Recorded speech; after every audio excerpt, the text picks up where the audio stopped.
오늘은 러시아의 대문호 톨스토이가 남긴 강렬한 단편 하나를 펼치려 합니다. 바로 촛불이라는 이야기입니다. 때는 러시아 농노 제도가 한창이던 시절이었습니다. 지주들 가운데는 하나님을 기억하며 농노들을 인간적으로 대하는 이들도 있었지만 가장 잔인한 자들은 따로 있었습니다. 바로 미천한 농노 출신으로 지주의 신임을 얻어 관리인, 즉 마름이 된 자들이죠. 어느 영지의 마름, 미하일 세모니치가 바로 그런 자였습니다. 그는 동료였던 농노들을 짐승보다 못하게 다뤘습니다. 그에게 자비란 없었습니다. 오직 매질과 고함, 그리고 끝없는 노동 착취뿐이었죠. 미하일은 탐욕과 질투에 눈이 먼 인물입니다.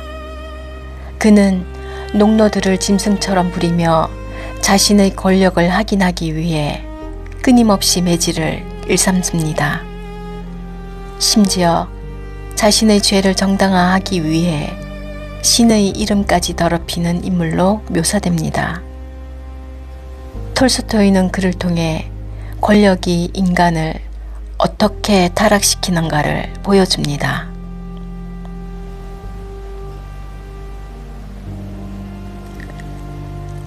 농노들의 삶은 지옥과 같았습니다. 견디다 못한 그들이 비밀리에 숲속에 모였습니다. 그들의 눈에는 핏발이 서 있었고 손에는 도끼와 낫이 쥐어져 있었습니다.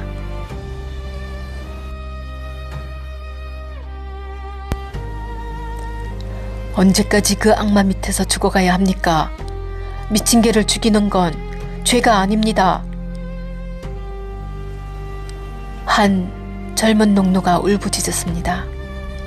모두가 그 말에 동조하며 미하일을 죽일 음모를 꾸몄습니다. 하지만 그때 구석에서 묵묵히 기도를 올리던 노인 표트로가 조용히 일어섰습니다. 형제들이여, 악을 악으로 갚는 것은 우리 영혼에 큰 죄를 심는 일입니다. 죄는 죄를 낳고 피는 피를 부를 뿐입니다. 표트르의 말은 분노에 찬 농노들에게 가 닿지 않았습니다. 오히려 그들은 표트르를 비겁자라고 욕했습니다. 미하일의 복정은 갈수록 심해져 이제는 감히 상상도 못할 일을 계획합니다. 바로 모든 기독교인의 가장 거룩한 축제인 부활절 아침에 농노들을 밭으로 내몰기로 한 것이죠. 하나님을 두려워하지 않는 자의 오만과 벼랑 끝에 몰린 농노들의 분노. 이제 평화롭던 마을에는 거대한 폭풍전야의 고요함이 흐릅니다. 과연 부활절 아침, 그 밭에서는 무슨 일이 벌어질까요? 표트로가 말한 선으로 악을 이기는 법은 과연 존재할까요? 그 질문에 대한 답은 바로 1년 중 가장 거룩한 부활절 아침에 시작됩니다. 말은 미하일은 부활절 전날 밤 농노들에게 잔인한 명령을 내립니다. 내일 아침 일찍 밭으로 나가 쟁기질을 하라. 이는 단순한 노동이 아니었습니다. 기독교인에게 가장 성스러운 날을 모독함으로써 그들의 신앙과 자존감을 완전히 짓밟으려는 계획이었습니다. 마을 교회에서 부활을 찬양하는 종소리가 울려 퍼집니다. 모두가 새 옷을 입고 교회로 향할 때 농노들은 진흙탕 들판으로 향합니다. 농노들의 마음속에는 미하일을 향한 사르이가 들불처럼 번져갑니다.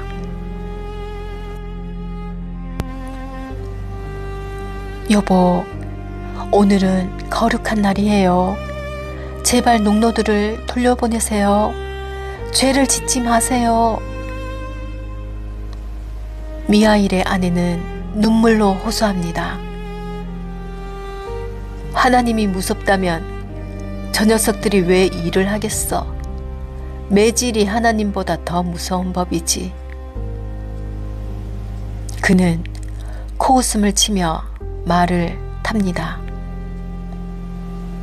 평소 같으면 모든 농노가 깨끗한 옷을 꺼내 입고 서로 어깨를 두드리며 그리스도 부활하셨네 라고 기쁨의 인사를 나누었을 그날입니다. 하지만 이 마을의 들판은 참혹했습니다.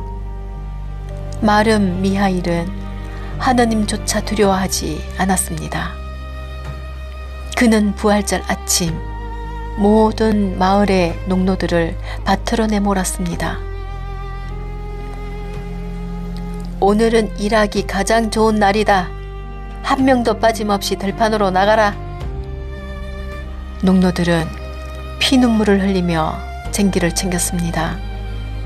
그들의 마음속에는 이제 슬픔보다 더 큰 무언가가 솟구치고 있었습니다. 바로 미하일을 향한 억눌러왔던 거대한 분노였습니다. 미하일은 보란듯이 늦잠을 자고 일어나 들판으로 향했습니다. 농노들이 정말 일을 하는지 자신을 욕하지는 않는지 확인하기 위해서였습니다. 그는 말을 타고 들판을 돌며 농노들의 얼굴을 하나하나 살폈습니다. 모두가 죽일 듯한 눈으로 자신을 쏘아보고 있었죠. 미하일은 그 종호를 보며 오히려 승리감을 만끽했습니다.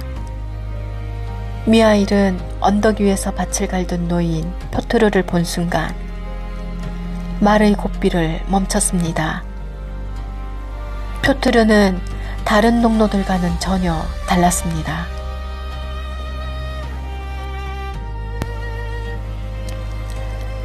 그는 화를 내지도 저주를 퍼붓지도 않았습니다.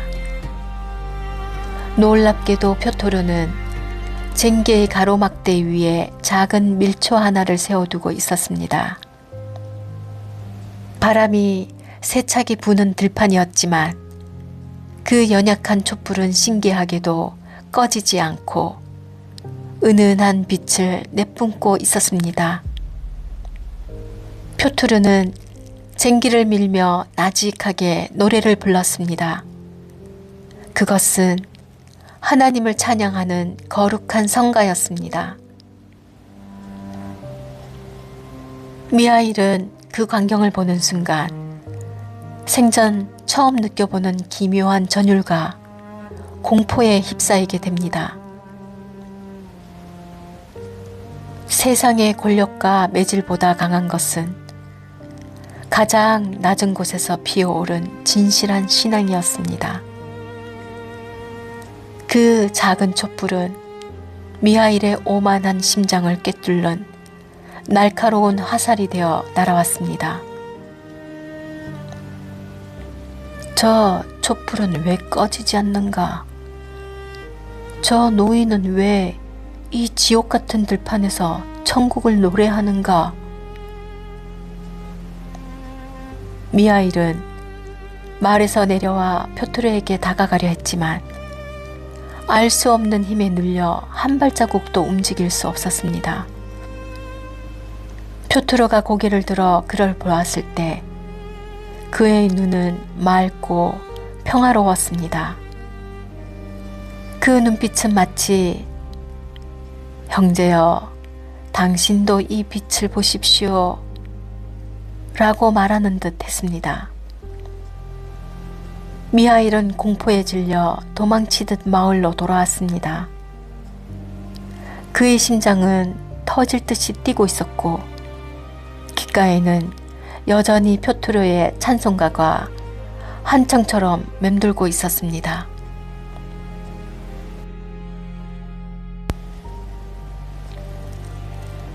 들판에서 돌아온 미하일의 마음속에는 걷잡을 수 없는 혼란이 몰아쳤습니다. 그는 도저히 멈출 수 없는 분노가 왜 그 작은 촛불 앞에서 순식간에 녹아내렸는지 이해할 수 없었습니다. 그날 밤 미하일은 잠을 이루지 못했습니다. 그의 오만은 마치 낡은 옷처럼 너덜너덜해졌습니다. 그는 농노들을 향한 자신의 폭력이 얼마나 어리석고 덧없는 것이었는지 생전 처음으로 두려움이라는 감정을 통해 깨닫기 시작했습니다. 그것은 단순히 사람에 대한 두려움이 아니라 스스로 지은 죄에 대한 영혼의 공포였습니다. 다음 날 아침 마을에 기적이 일어났습니다. 폭군 같았던 미하일이 마을 광장에 나타났습니다. 그의 얼굴은 밤새 수척해져 있었고 눈빛에는 오만함 대신 깊은 회한이 서려 있었습니다. 그는 농노들 앞에 섰습니다.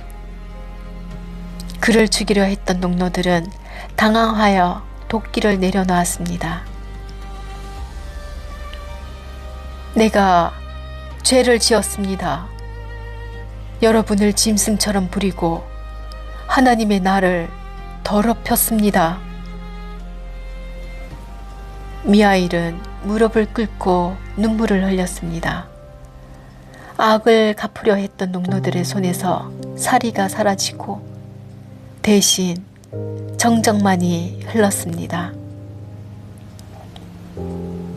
미하일은 그들에게 잘못을 빌고 모든 것을 내려놓겠다고 선언했습니다.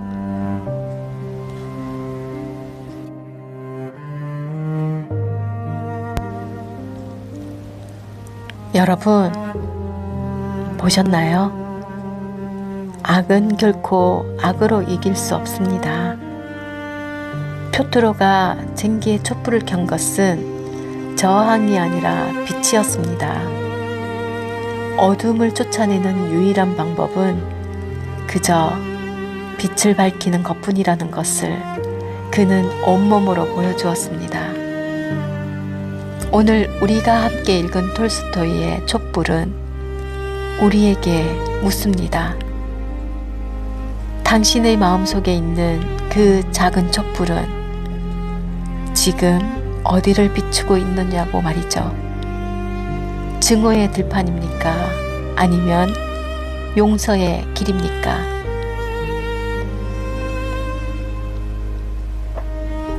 지금까지 책 읽어주는 사임당이었습니다. 오늘 이야기가 여러분의 마음속에도 작은 불꽃 하나를 피워냈기를 바랍니다. 함께 해주셔서 감사합니다. 사랑합니다.